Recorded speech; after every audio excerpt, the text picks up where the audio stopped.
Measurement of national income वाले chapter में हमने स्टार्टिंग में यही बात की थी कि नेशनल इनकम को जो मेज़रमेंट है उसके मेनली तीन टेक्निक्स हैं या तीन मेथड से हम नेशनल इनकम का मेज़रमेंट कर सकते हैं। पहला मेथड था वैल्यू एडेड मेथड, सेकंड था इनकम मेथड और थर्ड था एक्सपेंडिचर मेथड। हमने बाकी दो मेथड डिस्कस कर लिए, वैल्यू एडेड मेथड डिस्कस कर लिया और इनकम मेथड डिस्कस कर लिया। जो लास्ट मेथड है वो expenditure method of calculating national income. अब इस टॉपिक में हमको सब बात क्या करनी है, हमको सबसे पहले तो ये समझना है एक्सपेंडिचर होता क्या है। और चूंकि है जब हमने सर्कुलर फ्लो पढ़ा था तो हमने यही बात की थी कि जितना गुड्स उसकी फ्लो, एक प्रोडक्शन फेज होता है, इनकम जनरेशन का फेज होता है और एक्सपेंडिचर का फेज होता है। यानी कि जितनी गुड्स एंड सर्विसेज का प्रोडक्शन हुआ और उस गुड्स एंड सर्विसेज के प्रोडक्शन पे जितना जितना टोटल फैक्टर इनकम दिया गया वही फैक्टर इनकम क्या है, दूसरे जो हाउस होल्ड सेक्टर है उसकी इनकम जनरेट करता है और उसी फैक्टर इनकम का यूज़ करके जो हाउस होल्ड सेक्टर है वो अपने जो नीड्स हैं या गुड्स एंड सर्विसेज के जो नीड्स हैं उनको बाई करता है और इसी बाई करने को क्या बोलते हैं, एक्सपेंडिचर बोलते हैं। और वो एक्सपेंडिचर कैसे करता है, जब उसके पास कुछ इनकम होगी, कहीं से वो फैक्टर इनकम लेकर आएगा, कोई उसके पास पैसे आएंगे तो उस पैसे का, उस फैक्टर इनकम का वो on purchase of goods and services produce by जो फर्म है, वही जो प्रोड्यूसर्स प्रोडक्शन सेक्टर है, एक हाउस होल्ड सेक्टर है, एक प्रोडक्शन सेक्टर है। हाउस होल्ड सेक्टर क्या करता है, सारे फैक्टर जो सर्विसेज हैं उनको ओन करता है और प्रोडक्शन सेक्टर प्रोड्यूसर जो है उन सारे फैक्टर्स को हायर करता है और उसके बदले में इनको पेमेंट देता है। तो वो जब उसने प्रोड्यूसर सेक्टर ने या प्रोडक्शन सेक्टर ने इनको फैक्टर इनकम दी तो उस फैक्टर इनकम का यूज़ करके इस हाउस होल्ड सेक्टर ने एक्सपेंडिचर करके उन्हीं गुड्स एंड सर्विसेज को बाय किया जो प्रोड्यूसर ने या प्रोडक्शन का जो सेक्टर है उसने परचेज किया था। तो यही हमारे एक्सपेंडिचर का मतलब है, फैक्टर इनकम, फैक्टर जो उसको फैक्टर इनकम मिली उसी फैक्टर इनकम को expenditure on the purchase of goods and services produce by the firm. अब चूँकि हम नेशनल इनकम कैलकुलेट कर रहे हैं इसी मेथड से, तो जितना जितना प्रोडक्शन मेथड यानी कि जितना वैल्यू एडेड मेथड में नेशनल इनकम हुआ होगा वो हमने फाइंड किया वैल्यू एडेड मेथड का यूज़ प्रोडक्शन सेक्टर का यूज़ करके, उतनी ही इनकम जनरेशन होगी क्योंकि सारी चीज़ें सर्कुलर फ्लो में एक ही सर्कल में घूमती हैं, ना कुछ बाहर जा रहा है ना कुछ अंदर उसके अलावा कुछ आ रहा है। तो प्रोडक्शन फेज़ को हमने वैल्यू एडेड मेथड से पढ़ लिया, इनकम जनरेशन के फेज़ को हमने इनकम मेथड से पढ़ लिया। और अगर हमारे पास इन दोनों से जो भी रिलेटेड डाटाज हैं वो अवेलेबल नहीं है तो हम किसका यूज़ करके नेशनल इनकम फाइंड करेंगे, एक्सपेंडिचर मेथड का। एक्सपेंडिचर समझ लिया हमने, एक्सपेंडिचर क्या होता है, जो फैक्टर इनकम मिलती है हाउस होल्ड सेक्टर को उसी फैक्टर इनकम का यूज़ करके वो अपने जो भी गुड्स एंड सर्विसेज हैं जो उनकी नीड्स है उसको परचेज करता है। अब चूँकि जब हम नेशनल इनकम फाइंड कर रहे हैं तो हम पूरे देश के अंदर पूरी डोमेस्टिक टेरिटरी, सबसे पहले तो हमको डोमेस्टिक इनकम फाइंड करनी है और फिर उसके बाद हम उसको नेशनल इनकम में चेंज करेंगे। तो एक्सपेंडिचर मेथड में होता क्या है, हम सबसे पहले तो फाइंड करते हैं कि इकोनॉमी में कितनी टोटल एक्सपेंडिचर हुई है, जो भी डिफरेंट सेक्टर्स ऑफ इकोनॉमी है। अब इकोनॉमी में टोटल 4 सेक्टर होते हैं, स्टार्टिंग में ही हमने पढ़ा होगा। पहला है हाउस होल्ड सेक्टर, सेकंड है फर्म यानी कि प्रोडक्शन सेक्टर, थर्ड होती है गवर्नमेंट और फोर्थ है कुछ, चूँकि हमारे फॉरेन से भी रिलेशनशिप है, हमारी इकोनॉमी ओपन है तो फॉरेनर्स। जो डोमेस्टिकली प्रोड्यूस गुड्स होती हैं या हमारी डोमेस्टिक टेरिटरी के अंदर जो गुड्स प्रोड्यूस होती हैं उन पर इन 4 लोगों का एक्सपेंडिचर होता है। हाउस होल्ड सेक्टर, चूँकि हमारे लोग हैं, हमारे इंडिविजुअल्स हैं, वो हमारे रेजिडेंट्स जो हैं तो अपनी डोमेस्टिकली प्रोड्यूस गुड्स पे कुछ एक्सपेंडिचर करते हैं। साथ साथ जो हमारी फर्म है, फर्म को भी कुछ एक्सपेंडिचर चाहिए होता है। प्रोड्यूसर भी कुछ फाइनल गुड्स खरीदता है एक्सपेंडिचर के लिए या कुछ फाइनल गुड्स का इसलिए लेता है ताकि वो इन्वेस्टमेंट कर सके। तो वो भी इन्वेस्टमेंट भी यहाँ पे क्या होगा, एक टाइप का एक्सपेंडिचर ही है ना। अगर प्रोड्यूसर कुछ इन्वेस्टमेंट कर रहा है यानी कि उसने इन्वेस्टमेंट के लिए कुछ मशीनरी खरीदी होगी, कुछ रॉ मटेरियल्स खरीदे होंगे। थर्ड है गवर्नमेंट, चूँकि गवर्नमेंट आज के टाइम में मॉडर्न सोसाइटी में जहाँ पर इकोनॉमी जो है एक टाइप की सोशलिस्ट और कैपिटलिस्ट दोनों का मिला जुला रूप है, हमारी इंडियन इकोनॉमी मिक्स्ड इकोनॉमी है, तो उसमें गवर्नमेंट का भी काफ़ी सारा रोल होता है। गवर्नमेंट बहुत सारे ऐसे प्रोडक्शन वर्क करती है सोशल वेलफेयर के लिए, लोगों को सस्ते दामों पर सामान उपलब्ध करवाने के लिए, या हेल्थ सुविधाओं पर कई सारे पैसे खर्च करती है, एजुकेशन के लिए, लॉ एंड ऑर्डर मेंटेन करने के लिए, अपने एडमिनिस्ट्रेटिव वर्क करने के लिए, कई सारी चीज़ों के लिए गवर्नमेंट भी गुड्स की डिमांड करती है और उस डिमांड को उसको खरीदने पे गवर्नमेंट कुछ एक्सपेंडिचर करती है, कुछ पैसे जो है खर्च करती है। और चौथा है, फोर्थ है फॉरेन। जैसे फॉरेन से हम इंपोर्ट एक्सपोर्ट करते हैं, तो अगर कोई अपनी गुड्स को बाहर बेच रहे हैं या बाहर एक्सपोर्ट कर रहे हैं, तो इसका मतलब क्या हुआ, बाहर का जो व्यक्ति है हमारी डोमेस्टिकली मैन्युफैक्चर्ड गुड्स पे एक्सपेंडिचर कर रहा है। तो ये हमारी इकोनॉमी के अंदर ये एक्सपेंडिचर जो है, जो गुड्स एंड सर्विसेज प्रोड्यूस हुई हैं वो आती हैं। हमको यहाँ पे ये नहीं देखना है कि कौन एक्सपेंडिचर कर रहा है, हमको केवल ये देखनी है कि गुड्स प्रोड्यूस कहाँ हो रही है। गुड्स प्रोड्यूस कहाँ, उन्हीं गुड्स पे एक्सपेंडिचर को हम नेशनल इनकम में शामिल करेंगे जो गुड्स जो हैं कहाँ प्रोड्यूस हुई हैं, अभी हमारी डोमेस्टिक टेरिटरी के अंदर प्रोड्यूस हुई हैं, उनके बारे में बात करेंगे। और ऐड किसको करेंगे, जो हमारे नॉर्मल रेजिडेंस हैं, ऐसे व्यक्ति जो हमारे नॉर्मल रेजिडेंस है जिनका इकोनॉमिक इंटरेस्ट हमारे देश में ही बिलोंग करता है, हमारे देश में ही लाई करता है, उनके द्वारा जो भी एक्सपेंडिचर किए जाएंगे उस सबको हम डोमेस्टिक इनकम में काउंट करेंगे। क्योंकि वो जो एक्सपेंडिचर व्यक्ति कर रहा है वो किस पे कर रहा है, डोमेस्टिकली मैन्युफैक्चर्ड गुड्स पे कर रहा है। तो इस कार्ड से इन चारों लोगों का जो एक्सपेंडिचर है, ये चारों जो भी रेजिडेंस हमारे रेजिडेंस हैं, इनका एक्सपेंडिचर डोमेस्टिकली मैन्युफैक्चर्ड गुड्स पे जितना होगा उन सबको हम काउंट करेंगे। तो क्या होगा, sum total of final expenditure bye all 4 sectors in domestic market. Domestic market के अंदर या हमारे जो डोमेस्टिक टेरिटरी है उसके अंदर जितनी भी गुड्स एंड सर्विसेज प्रोड्यूस हुई हैं उस पर जो भी फाइनल एक्सपेंडिचर होता है, इंटरमीडिएट की बात नहीं कर रहे हैं, किसकी बात कर रहे हैं, फाइनल एक्सपेंडिचर जो होता है उस सबको मिलाकर हमको एक रिलेटेड एग्रीगेट मिलता है जिसको हम बोलते हैं जीडीपी एट मार्केट प्राइस। तो ये हो गया हमारा एक्सपेंडिचर मेथड का जो इंट्रोडक्शन है। अब बात करते हैं कि डिफरेंट जो सेक्टर्स हैं वो different sector house hold expenditure करता है तो किन किन चीज़ों पे एक्सपेंडिचर करता है, इसमें और भी हमको बातें करनी है। कुछ इसके पार्ट हैं, फर्म सेक्टर किस पे इन्वेस्टमेंट करता है, गवर्नमेंट कहाँ कहाँ पे इन्वेस्टमेंट करती है, इन सब के अपने अलग अलग नाम है एक्सपेंडिचर मेथड कैलकुलेट करने के टाइम। तो वो नाम कौन कौन से हैं या कौन कौन से तरीके हैं जिससे house hold sector, firm, government और फॉरेनर जो है हमारे यहाँ इन्वेस्टमेंट हमारे यहाँ एक्सपेंडिचर करते हैं, उसके बारे में एक एक करके बात करते हैं। तो सब अभी तो बात करते हैं कि जो हमारा कंपोनेंट है, कंपोनेंट ऑफ फाइनल एक्सपेंडिचर। जो फाइनल एक्सपेंडिचर हमने बात की कि sum total of final expenditure जो होंगे उनको काउंट करेंगे। तो उस फाइनल एक्सपेंडिचर में कौन कौन से कंपोनेंट्स आते हैं, तो उसमें टोटल 4 तरीके के कंपोनेंट्स आते हैं। पहला तो होगा जो हाउस होल्ड सेक्टर एक्सपेंडिचर करता है उसको बोलते हैं प्राइवेट फाइनल कंजम्पशन एक्सपेंडिचर। जो प्राइवेट व्यक्ति है, जो इंडिविजुअल है, जो हाउस होल्ड सेक्टर है, वो अपने कंजम्पशन के लिए फाइनल गुड्स एंड सर्विसेज पे जो एक्सपेंडिचर करता है उसको हम प्राइवेट फाइनल कंजम्पशन एक्सपेंडिचर बोलते हैं। सेकंड है government final consumption expenditure. Government जो भी एक्सपेंडिचर करती है एडमिनिस्ट्रेशन पे, लॉ सर्विसेज पे, हेल्थ पे, एजुकेशन पे, उसका जो फाइनल गुड्स एंड सर्विसेज पे जो एक्सपेंडिचर होता है उसको हम कैटेगरी या सेकंड कंपोनेंट बोलते हैं, उसको बोलते हैं government final consumption expenditure. Third होता है gross domestic capital formation. Gross domestic capital formation को या ग्रॉस इन्वेस्टमेंट भी कहते हैं। ये दोनों क्या है, फाइनल डायरेक्ट केवल कंजम्पशन के लिए की गई हैं, और ये जो कैपिटल फॉर्मेशन है वो इन्वेस्टमेंट पर्पज से किया जाने वाला एक्सपेंडिचर है। तो ये दोनों किस में आ गए, ये प्राइवेट का कंजम्पशन एक्सपेंडिचर हो गया, या हाउस होल्ड सेक्टर का कंजम्पशन के लिए जो गुड्स पे एक्सपेंडिचर हो गया, ये गवर्नमेंट का कंजम्पशन पे एक्सपेंडिचर हो गया। यानी गवर्नमेंट ढेर सारी गुड्स ऐसी खरीदती है जिसका यूज़ जो एक टाइम में कंज्यूम हो जाती हैं। जैसे हेल्थ सर्विसेज पे अगर उसने कुछ पैसे लगाए तो वो हेल्थ सर्विसेज क्या है, वो फाइनल कंजम्पशन टाइप की चीज़ें हैं। एजुकेशन पे उसने पैसे लगाए तो उसने उससे उसको पैसे नहीं कमाने। गवर्नमेंट का काम क्या होता है, केवल और केवल सोशल वेलफेयर होता है।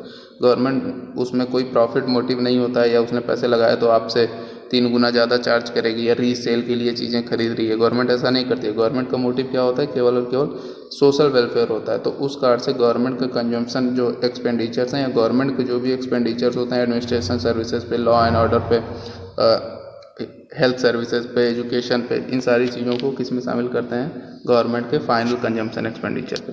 थर्ड है gross domestic capital formation. Gross domestic capital formation का मतलब क्या है कि जो भी डोमेस्टिक टेरिटरी के अंदर जो इन्वेस्टमेंट ऐसे किए जा रहे हैं जो कैपिटल फॉर्मेशन के लिए हैं, इसमें या टोटल हम कह सकते हैं केवल इन्वेस्टमेंट है। इन्वेस्टमेंट में भी 2 पार्ट आते हैं। पहला होता है gross fixed capital formation. Fixed capital formation का मतलब क्या हो गया, जैसे बिजनेसमैन ने कोई फैक्ट्री लगाई, उसमें उसने मशीनरी का यूज़ किया, यानी कि फिक्स्ड कैपिटल जो है या कैपिटल गुड्स का उसने यूज़ किया। या इंडिविजुअल ने यहाँ पे तो कंजम्पशन के लिए उसने किया, यहाँ पर इंडिविजुअल ने फिक्स्ड कैपिटल फॉर्मेशन किया, या किसी हाउस होल्ड व्यक्ति ने अपना खुद का घर बनवाया, सरकार ने कोई ब्रिज बनवाई, सरकार ने कोई रोड बनवाया। तो ये सारे जो भी ये ब्रिज बनवाना, रोड बनवाना, ये कैसे किस तरीके के कंजम्पशन के गुड्स ना होकर ये इन्वेस्टमेंट के गुड्स बोले जाते हैं, ये कैपिटल फॉर्मेशन के काफ़ी सालों तक चलते हैं। अगर हमने कोई घर बनवाया है तो वो काफ़ी सालों तक चलेगा।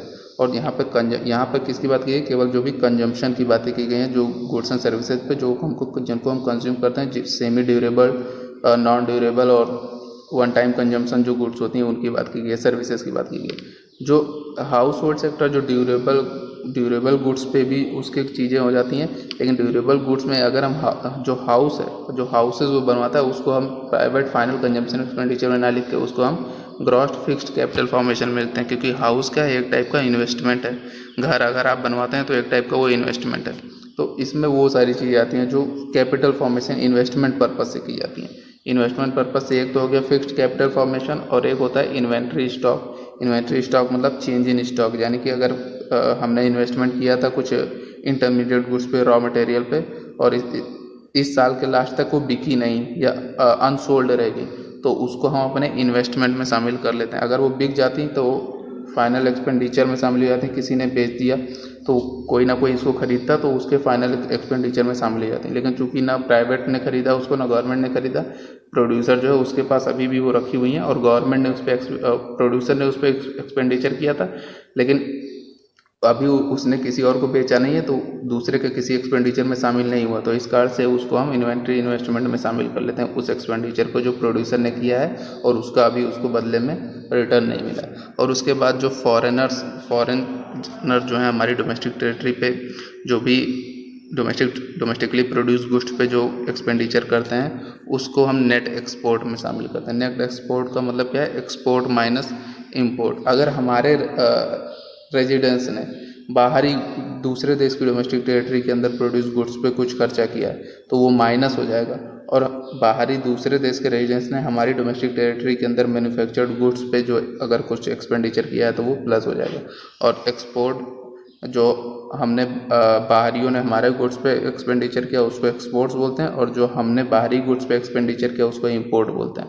दोनों को माइनस करके हम टोटल पता कर सकते हैं कि कितना हमारा नेट एक्सपोर्ट है, क्या हमने एक्सपोर्ट ज़्यादा किया है, हमने बाहर से पैसे ज़्यादा मंगाए हैं, या बाहर से का एक्सपेंडिचर हमारे यहाँ ज़्यादा है, या हमारा एक्सपेंडिचर बाहर ज़्यादा है, उसको उस हिसाब से इसको नेट एक्सपोर्ट कहा जाता है। तो टोटल ये 4 कंपोनेंट्स हैं फाइनल एक्सपेंडिचर के, private final consumption expenditure, government final consumption expenditure, gross domestic capital formation और नेट एक्सपोर्ट। अब इस सबको एक एक करके समझने की कोशिश करते हैं।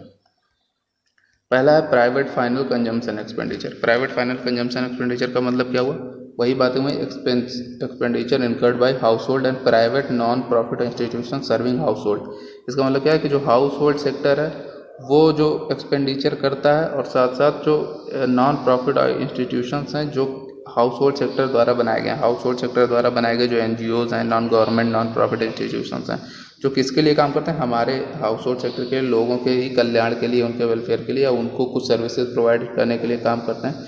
तो इन दोनों, या तो मैंने खुद किया या हमारे कोई ऐसा इंस्टीट्यूशन है जिसका काम प्रॉफिट कमाना नहीं है, या जिसका काम गवर्नमेंट से कोई लेना देना नहीं, वो अगर हमारे लिए ही काम कर रहा है तो इन दोनों के द्वारा किया जाने वाला जो एक्सपेंडिचर है वो किस में आएगा, प्राइवेट फाइनल कंजम्पशन एक्सपेंडिचर में आएगा, एक्सेप्ट हाउसेस। अभी हमने बात की थी कि जो हाउस है उसको हम किस में लोग जोड़ लेते हैं, ग्रॉस फिक्स्ड कैपिटल फॉर्मेशन में या कैपिटल फॉर्मेशन में जोड़ लेते हैं, क्योंकि हाउस क्या है, एक इन्वेस्टमेंट पर्पज से काफ़ी ज़्यादा सालों तक के लिए किया जाता है। तो इस कारण से इसको हम हाउस भी लेंगे एक्सपेंडिचर पे, जो हाउस पे जो एक्सपेंडिचर है वो काउंट करेंगे, लेकिन वो काउंट कहाँ करेंगे, ग्रॉस फिक्स्ड कैपिटल फॉर्मेशन में।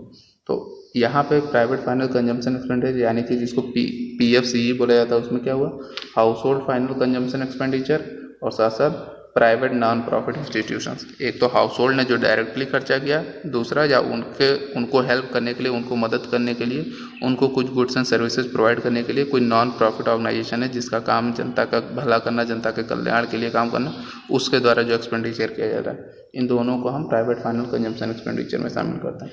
इसमें क्या होता है, include expenditure incurred by normal residents whether in domestic territory और अब्रॉड। जो नॉर्मल रेजिडेंस हैं उनके द्वारा ही जो एक्सपेंडिचर किया जाएगा उसको शामिल किया जाएगा, चाहे वो हमारे डोमेस्टिक टेरिटरी में किए रहें या अब्रॉड में करें।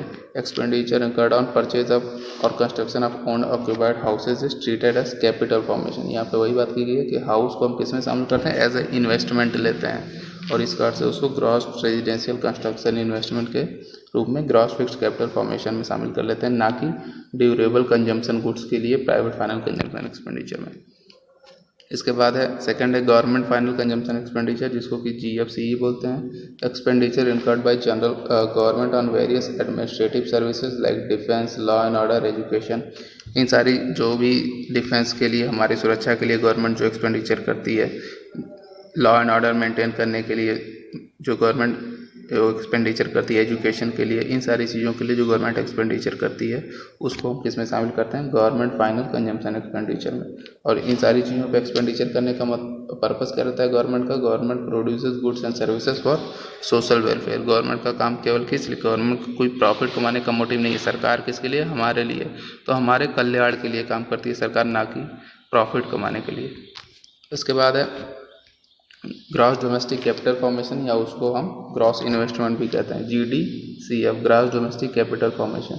Addition to capital stock of economy, यानी कि हमारी इकोनॉमी के कैपिटल स्टॉक को बढ़ाना, साल भर के अंदर, एक अकाउंटिंग ईयर के अंदर हमारे देश का कैपिटल स्टॉक या जो भी फिक्स्ड एसेट्स हैं हमारे, और उसमें अगर कोई बढ़ोतरी हुई है तो उसको क्या बोलते हैं, ग्रॉस डोमेस्टिक कैपिटल फॉर्मेशन या इन्वेस्टमेंट। टोटल हमने इतना इन्वेस्टमेंट किया।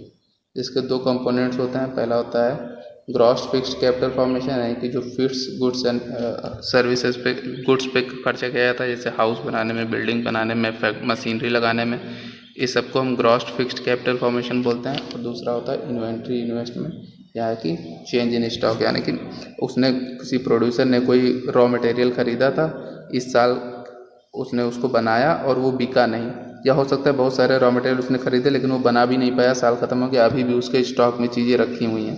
तो इसमें टोटल 3 चीज़ें शामिल होती हैं इन्वेंट्री स्टॉक में। पहला होता है रॉ मटेरियल, जो कि अनयूज्ड रॉ मटेरियल है, उसने ख़रीदा तो इस साल था लेकिन इस साल के लास्ट तक उसने बना के उसको बेचा नहीं, यानी कि वो प्राइवेट फाइनल कंजम्पशन एक्सपेंडिचर उस गुड्स पे नहीं हुआ, तो वो किसके एक्सपेंडिचर में शामिल किया जाएगा, यहाँ पे जो प्रोड्यूसर है उसके एक्सपेंडिचर में शामिल किया जाएगा। इन्वेंट्री इन्वेस्टमेंट में 2-3 बातें आती हैं। पहला होता है रॉ मटेरियल, यानी कि unused raw material, unsold finished goods और सेमी फिनिश्ड गुड्स। कुछ ऐसे गुड्स भी होते हैं जो अभी उनमें कुछ तो बने हैं लेकिन आधे बने हुए हैं, पूरे तरीके से अभी बने नहीं हुए हैं, और कुछ ऐसे गुड्स होते हैं जो पूरी तरीके से बन गए हैं लेकिन अभी बिके नहीं हैं। तो इन सारी चीज़ों को हम किस में शामिल करते हैं, ग्रॉस इन्वेस्टमेंट में शामिल करते हैं, या प्रोड्यूसर के एक्सपेंडिचर में शामिल करते हैं। लेकिन प्रोड्यूसर ने एक्सपेंडिचर किया, मतलब कि इकोनॉमी में एक्सपेंडिचर हुआ है ना अभी, अगर उसको प्रोड्यूसर ने बेच दिया होता तो वो हम हाउस होल्ड के या प्राइवेट फाइनल कंजम्पशन एक्सपेंडिचर में शामिल कर लेते हैं। लेकिन चूंकि अभी प्रोड्यूसर ने एक्सपेंडिचर किया और वो अभी बिका नहीं, तो इसमें शामिल हो गया, मतलब सारे एक्सपेंडिचर को हमको शामिल करना है, तो इस कार्ड से उस एक्सपेंडिचर को हमने ग्रॉस डोमेस्टिक कैपिटल फॉर्मेशन में शामिल कर लिया। अब इसमें भी ग्रॉस फिक्स्ड कैपिटल फॉर्मेशन में भी 2-3 बातें आती हैं कि ग्रॉस फिक्स्ड कैपिटल फॉर्मेशन का मतलब क्या है। ये जो फिक्स्ड कैपिटल फॉर्मेशन है, ये टोटल 3-4 इकोनॉमी में जो भी सेक्टर्स हैं, वो हर डिफरेंट सेक्टर अलग अलग तरीके से फिक्स्ड कैपिटल का फॉर्मेशन करता है। जैसे जो प्रोड्यूसर है वो बिजनेस इन्वेस्टमेंट करता है, कुछ मशीनरी लगाएगा, अपनी फैक्ट्री सेटअप करेगा, तो ये बिजनेस का ग्रॉस बिजनेस फिक्स्ड इन्वेस्टमेंट हो गया। जो रेजिडेंशियल व्यक्ति है, जो हाउस होल्ड है, वो अपने घर बनवाने के लिए, मकान बनवाने के लिए फिक्स्ड कैपिटल का फॉर्मेशन करता है या इन्वेस्टमेंट करता है। तो क्योंकि हमने उसको प्राइवेट में नहीं शामिल किया था, तो उसको जो यहाँ पर हाउस जो बना रहा है वो, उसको हम ग्रॉस रेजिडेंशियल कंस्ट्रक्शन इन्वेस्टमेंट में शामिल कर लेते हैं। और फिर उसके बाद है जो सरकार पब्लिक इन्वेस्टमेंट करती है, यानी कि सरकार का investment government final consumption expenditure में हमने शामिल किया था वहाँ पे। लेकिन ये इन्वेस्टमेंट कैसा है, जो सरकार जो है फाइनल गुड्स पे या कैपिटल फॉर्मेशन के लिए, जैसे अगर उसने कोई रोड बनवाया, कोई ब्रिजेस बनवा दी, तो इन सारी चीज़ों को चूँकि ये काफ़ी ज़्यादा दिनों से चलेंगी, तो ये भी गवर्नमेंट के इन्वेस्टमेंट के रूप में चीज़ें होती हैं, तो उसको हम यहाँ पर गवर्नमेंट के फिक्स्ड कैपिटल फॉर्मेशन में शामिल कर लेते हैं। और इन्वेंट्री स्टॉक, यानी कि जिसको चेंज इन स्टॉक कहते हैं, उसको मापने का तरीका हमने पढ़ा था पहले, closing stock minus opening stock, यानी कि इस साल के लास्ट में जितना स्टॉक में बचा हुआ है और इस साल जब स्टार्ट हुआ था तो उस साल जितना स्टॉक था, अगर उस दोनों को माइनस कर देंगे तो जितना चेंज हुआ है वो पता चल जाएगा कि हाँ अभी वो स्टॉक जो है या वो एक्सपेंडिचर अभी भी प्रोड्यूसर के गोडाउन में ही रखा हुआ है, वो अभी बन के तैयार नहीं हुआ है, मार्केट में वो बिका नहीं है। तो इसको, ये हो गया हमारा total gross domestic capital formation. इसके बाद लास्ट है हमारा इन्वेस्टमेंट। इसके बाद लास्ट है हमारा नेट एक्सपोर्ट। सबसे पहले एक्सपोर्ट का मतलब क्या है, expenditure bye foreigner on purchase of domestic goods. Export का मतलब यही होता है, अगर हम अपने यहाँ प्रोड्यूस कोई गुड्स बाहर भेजते हैं और दूसरे देश का व्यक्ति उसको खरीदता है, इसका मतलब क्या हुआ कि उसने हमारे डोमेस्टिकली मैन्युफैक्चर्ड गुड्स पे कुछ एक्सपेंडिचर किया, तो उसको हम एक्सपोर्ट बोलते हैं। इम्पोर्ट मतलब क्या हुआ, expenditure bye residence on foreign products.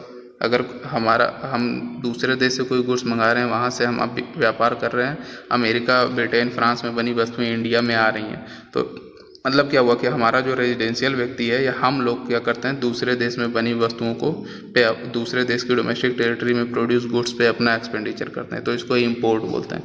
इन दोनों को माइनस कर देते हैं। क्या बाहर हमारी गुड्स बाहरियों कितनी खरीदी और बाहरियों की गुड्स हमने कितनी खरीदी, दोनों को माइनस कर देंगे तो उसको बोलते हैं नेट एक्सपोर्ट, यानी कि नेट अमाउंट पता चल जाएगा। अगर हम कहें कि हमारी गुड्स पे, डोमेस्टिकली मैन्युफैक्चर्ड गुड्स पे बाहरियों ने 100 रुपये का एक्सपेंडिचर किया, यानी कि हमने 100 रुपये के बराबर का एक्सपोर्ट किया, और दूसरे देश में बनी चीज़ों पे हमने 80 रुपये में खरीदी, हमारे रेजिडेंस ने दूसरे देश से 80 रुपये के सामान खरीदे, उसको अगर हम 80 रुपीज़ बोलते हैं, तो हमारा नेट एक्सपोर्ट कितना होगा, 100 माइनस 80 इक्वल टू 20, यानी कि हम 20 रुपीज़ के प्रॉफिट में। जब यही उल्टा हो सकता है तो हम 20 रुपीज़ के घाटे में चले जाएंगे, तो उसको एक्सपेंडिचर से माइनस कर देंगे, लेकिन चूंकि प्लस में है तो हम एक्सपेंडिचर में प्लस कर देंगे।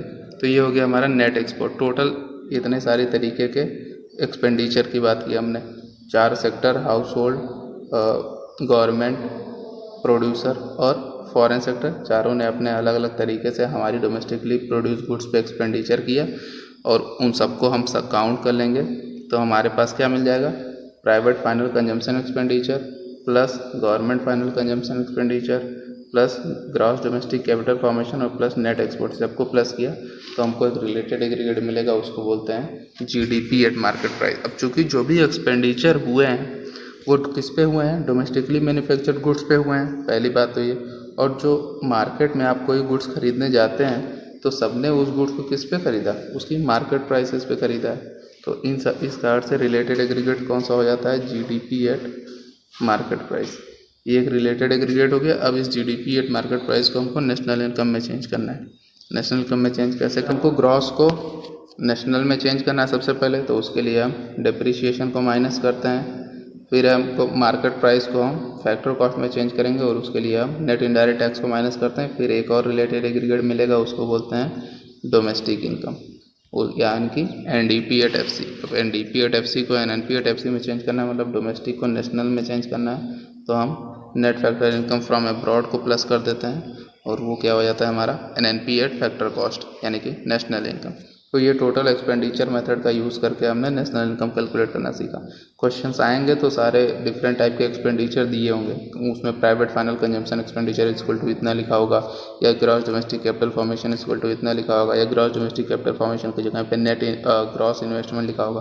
हो सकता है ग्रॉस डोमेस्टिक कैपिटल फॉर्मेशन ना लिख के वो नेट डोमेस्टिक कैपिटल फॉर्मेशन लिख दे, तो नेट डोमेस्टिक जब कैपिटल फॉर्मेशन लिख देगा एग्जाम, अगर हम यहाँ पे जीडीएफसी की जगह पे एनडीएफसी लिख दें, एनडीसीएफ लिख दें, नेट डोमेस्टिक कैपिटल फॉर्मेशन, यानी कि डेप्रिसिएशन यहीं पे माइनस हो गया, तो इस डेप्रिसिएशन को हम छोड़ देंगे, और जब डेप्रिसिएशन पहले ही माइनस है तो यहीं पे हमको रिलेटेड एग्रीगेट कौन सा मिलेगा, GDP at NDP at MP, net domestic product at market price मिलेगा, क्योंकि डेप्रिसिएशन तो हमने ग्रॉस डोमेस्टिक कैपिटल फॉर्मेशन से ही माइनस कर दिया, और यहीं पर अगर हमने नेट डोमेस्टिक कैपिटल फॉर्मेशन लिख दिया तो हमारा रिलेटेड एग्रीगेट जो है वो जीडीपी एट एमपी से चेंज होकर एनडीपी एट एमपी हो जाएगा। अब एनडीपी एट एमपी को हमको एनएनपी एट एफसी में चेंज करना है। ऐसे ही कंफ्यूजिंग से क्वेश्चंस आएंगे, कहीं पे वो डायरेक्ट डिप्रिसिएशन पहले ही माइनस कर देगा, नेट डोमेस्टिक कैपिटल फॉर्मेशन लिख देगा, या कहीं पे बाद में डिप्रिसिएशन अलग से दिया होगा, ढेर सारी चीज़ें।